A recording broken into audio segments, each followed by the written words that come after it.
Hey, Tony Gaskins here, popping in. Uh, got us another day of games today, so headed to pick up some of the players and spectators, and my dad is helping me kind of run the program. Really being a huge asset, so that's been a blessing because when you have a nonprofit, you don't necessarily want to raise funds in the sense of for like staff and salary, which that is how most nonprofits do. But I try to use a volunteer basis or kind of like a stipend or 1099 type of thing, to where it's not too intense, but having that help, that is crucial. And yesterday the boys came together. The thing about this is, it's not just basketball. These boys are getting life lessons. And this morning the Lord gave me something that I think will be very beneficial for the boys. A new Friday night program that I'm gonna put in, because it'll just it's a lot to get into.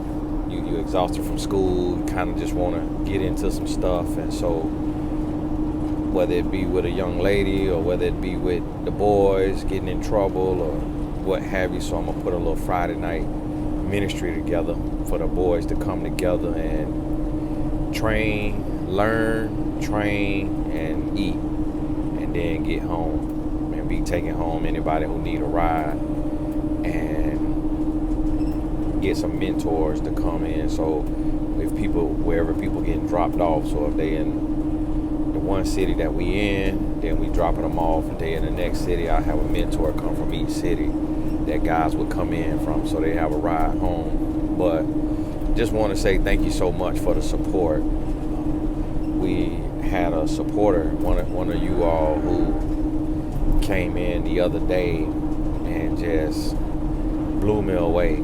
I don't know if y'all get my emails, but you should get an email like whenever you support. But it's sometimes where somebody goes above and beyond, and it's just mind-boggling. And I think it was yesterday, if not the day before, but I think it was yesterday. I was with my dad, and I told him, and I was like, whoa, somebody just supported us. Just on the link that I put in the description of the YouTube videos, I'm like, somebody just supported us. And I'm like, that's just mind-boggling. And so really appreciate that. And also want you to know, yesterday at the game, I met a few people, so that was cool. Met a few people who are on my YouTube, watch the videos, and appreciate that. I never mind meeting anybody. Somebody was in the comments that I had to tell them about who I am, and it ain't about me. It's just when you move with the Lord, I don't always state where I'm gonna be, but I state that because people want to see the boys play, and so you don't hide a basketball schedule.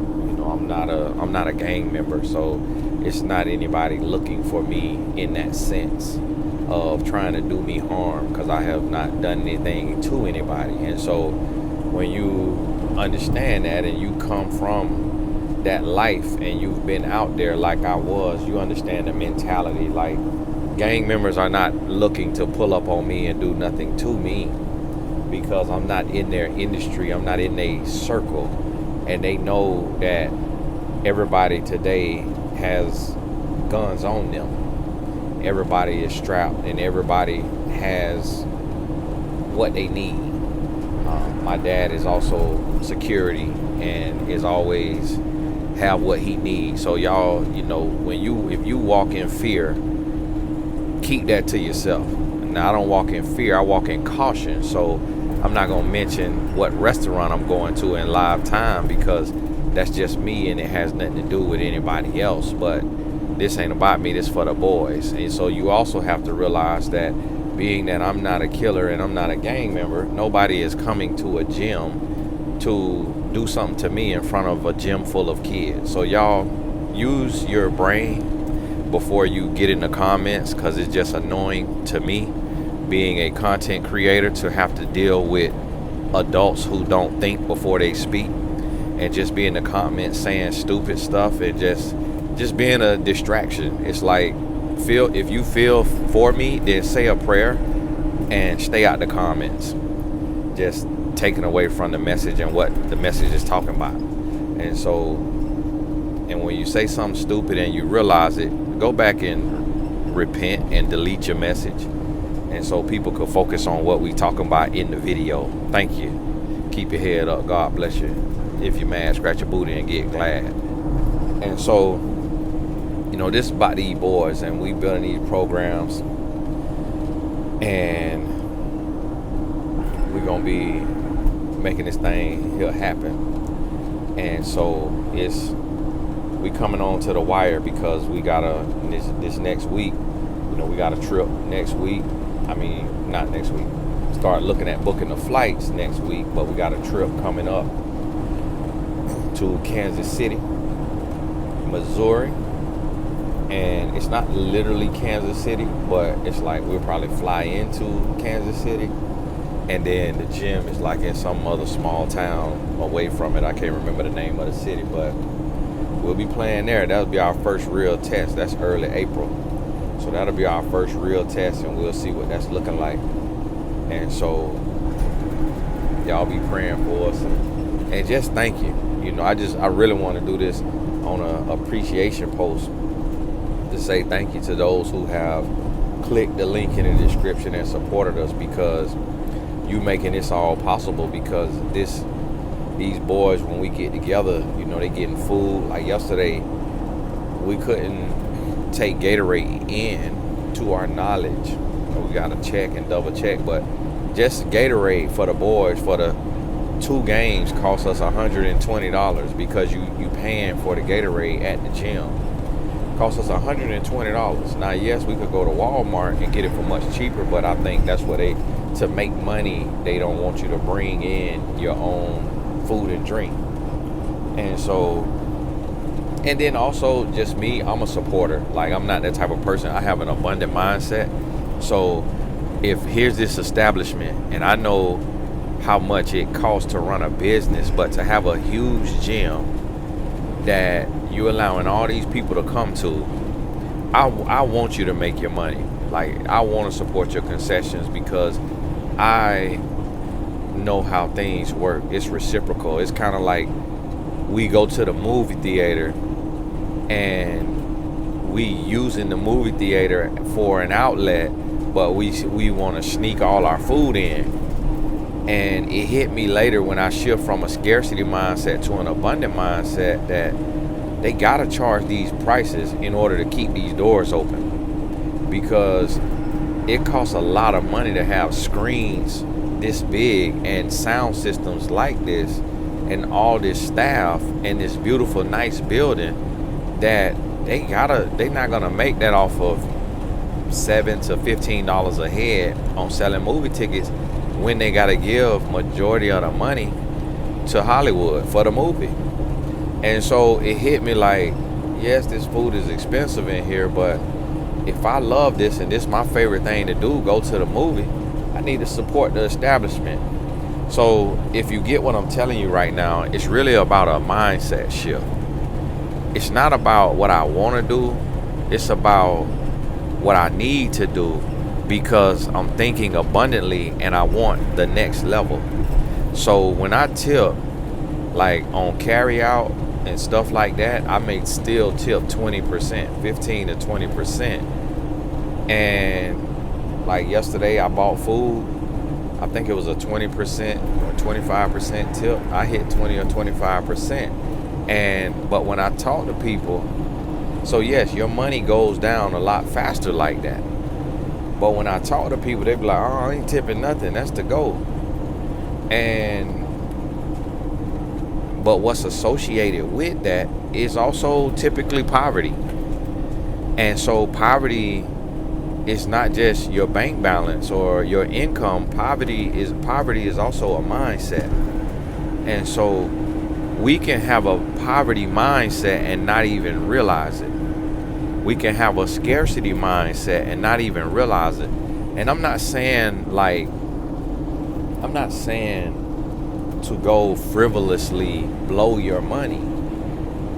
Listen to what the message is. What I'm saying is, you have to think about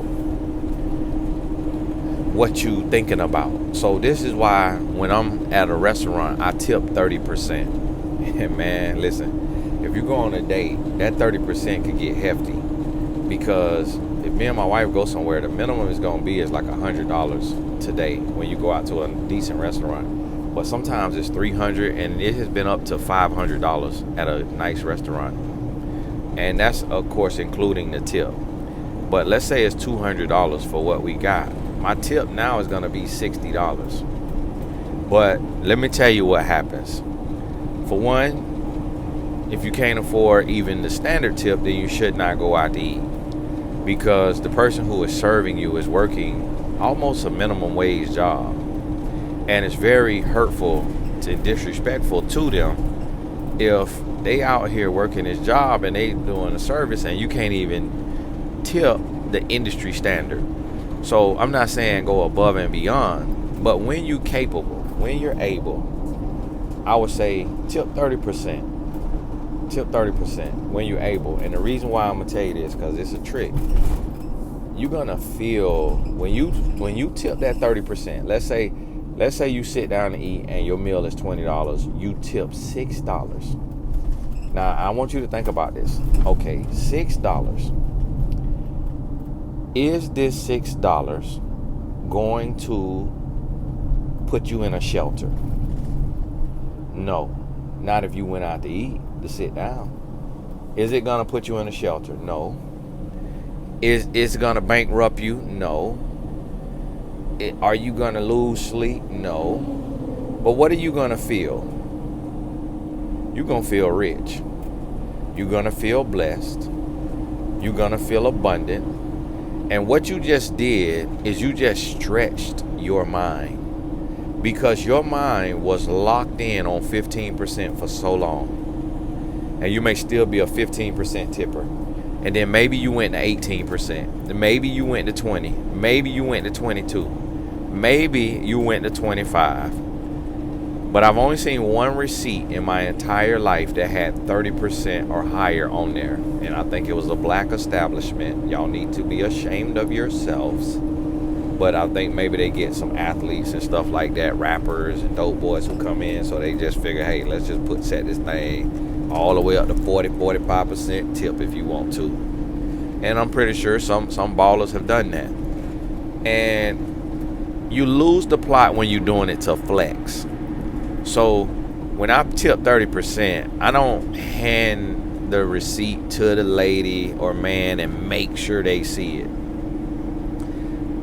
Only a few times have I mentioned it if it looked like they had an attitude or they were having a bad day. You know, I would say to them just something simple like, hey, thank you so much. I tip you 30%. Oh, wow. Thank you. Thank you. And that's only strategic to lift their day. I don't make a practice of it because you're not supposed to let the left hand know what the right hand doing. But now I will tell you this. There has been a few times that I've tipped 30% and the waiter has chased me down and caught me before I got out of there and just thanked me just so like graciously, like, thank you, hey, thank you, thank you. And like at one time I remember a lady, like she like almost teared up and like put her hand over her heart, because you also, if you are a person of color, you also got to realize we're sitting down with a stereotype.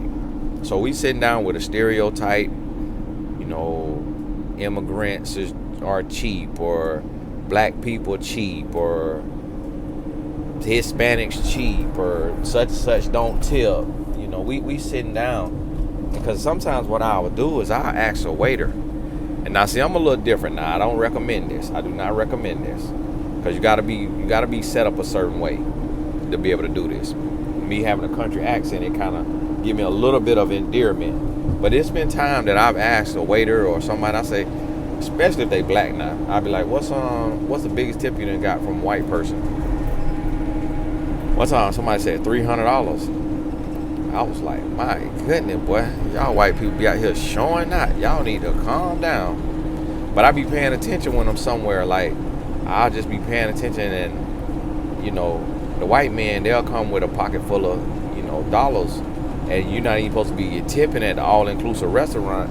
And every time somebody they black or Mexican waiter bring them a drink, they put a few dollars in their hand, whether it be like 2 or 3 ones, or it be like a $5 bill, or like the end of the day they might hit them off with $50 or $100. So I learned from that. So I said, okay, all right.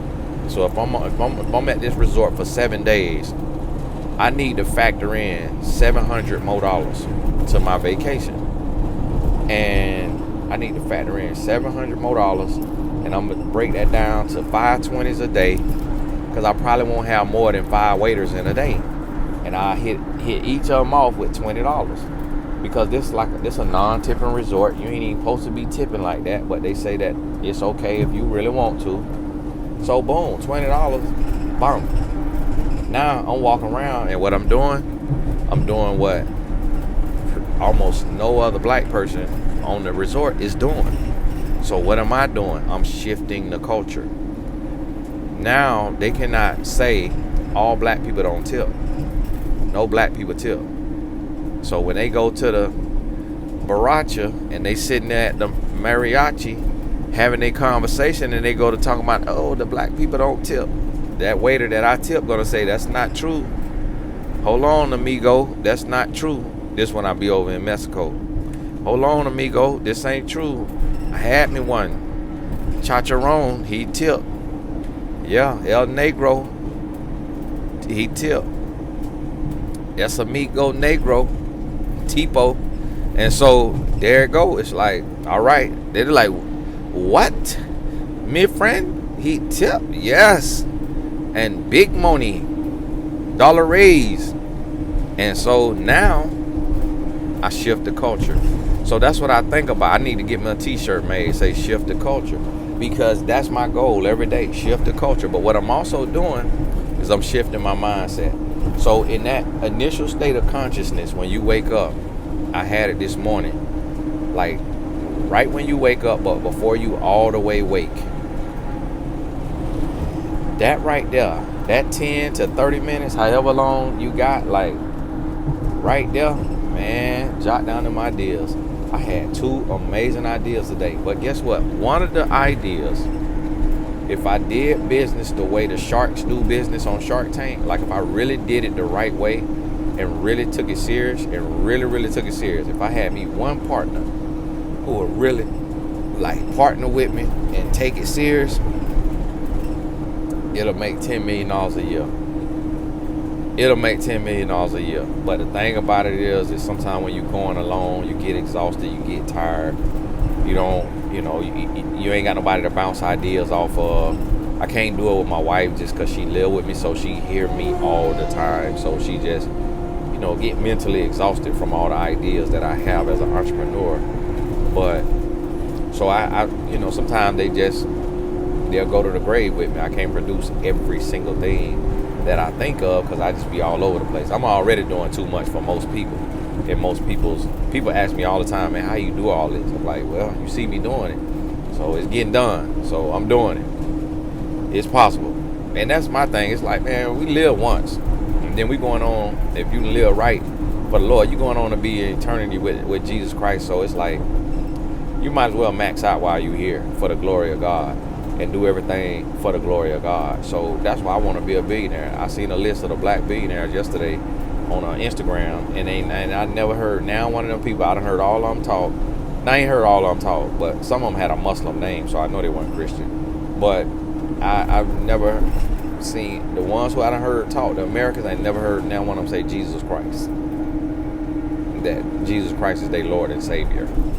So I want to change that. I want to change that and give God the glory. It's like, yeah, we got these athletes who make 300-400 million, and they'll say Jesus Christ, they Lord and Savior. That's cool. That's fine and dandy. That's cute. But we need somebody in the business world too, because why would God bless an athlete to make 500 million, who is a servant of Christ, but not bless a business owner, an entrepreneur, to be at the highest height and get up there? And so I'm going forward. But the idea I had today this morning. And so I had that profit idea, and then guess what? Coupling it right after, I had a nonprofit idea. And a nonprofit idea I've never seen, as far as my Friday night thing for the boys, the outline for it. Never seen it. And so I'm gonna put it together. And it sounds crazy, but you know, it's gonna be more so a hangout than just all straight through. But so we're gonna make this thing happen. And so y'all gotta forgive me, I had to pause because as I'm talking, more ideas be coming to me. So as my mind was processing. But hey, I can't talk too long because I'm on the Sprinter Wi-Fi, and the Sprinter Wi-Fi is not the strongest. So when I go to upload, it could take forever. But hey, God bless you. And once again, thank you so much. And listen, don't take this too literal. Like, you don't have to go out and tip 30% every time if your finance is not there. My finance is not there. I do it so my finance could get there. Because that's what I'm talking about when you stretch your mind. When you stretch your mind, you have more ideas because now you've stretched your mind. You can't have ideas with a limited mindset. But when you stretch your mind, now you're going to start having more ideas because you have taken the limits off of your mind, and your mind is saying, hey, it's costing more to live. It costs money. We need this number. How do we take the resources we have in front of us to get to this number? And then, so that's what your mind is doing. It's built to survive. So if you tell your mind, hey, instead of it costing $100 to go out to eat, it's gonna cost $130 to go out to eat. So what can I do entrepreneurially on top of my 9-to-5 job, or in place of my 9-to-5 job, to be able to afford $130 every week if I go out to eat every Friday night or Saturday night?